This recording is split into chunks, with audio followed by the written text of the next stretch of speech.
தினமொரு வசனம். கொலோசையர் 3வது அதிகாரம் 2வது வசனம்.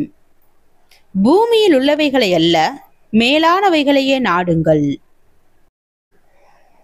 விளக்கம். ஒரு சிறுவன் ஒரு பொம்மை படகை செய்து ஒரு குளத்தில் அதை மிதக்க விட்டான். அவன் கரையோரத்தில் நின்று படகுடன் விளையாடி கொண்டிருந்த போது படகு அவனிடமிருந்து வெகு தூரத்திற்கு விலகிச் சென்றது. அவன் துயரம் அடைந்தவனாக தன்னை காட்டிலும் அதிக வயதுள்ள மற்றொரு சிறுவனை உதவிக்காக அழைத்தான். அதிக வயதுள்ள சிறுவன் மறுப்பு ஏதும் கூறாமல் சில கற்களை கையில் எடுத்துக்கொண்டு படகை நோக்கி அவற்றை வீச துவங்கினான். கப்பலுடன் விளையாடி கொண்டிருந்த சிறுவன் மனமுடைந்தான்.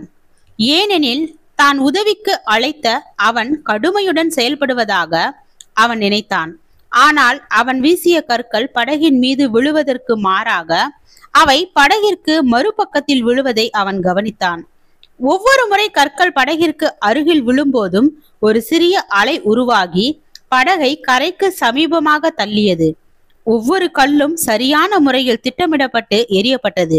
கடைசியாக அந்த படகு கரையை வந்தடைந்தது.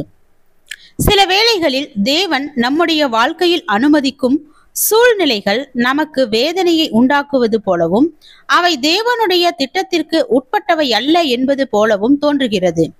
இந்த சோதனையின் அலைகள் நம்மை தேவனிடம் அழைத்து செல்கின்றன. பூமியில் உள்ளவைகளை அல்ல, மேலானவைகளை நாம் நாடும்படி அவை நம்மை ஊக்குவிக்கின்றன.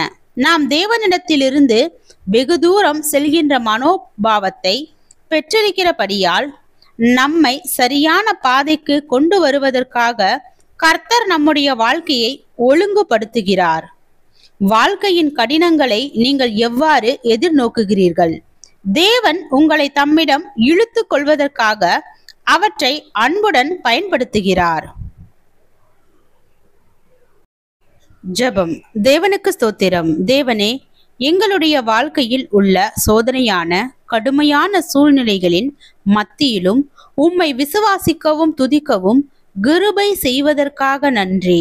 ஆமீன்.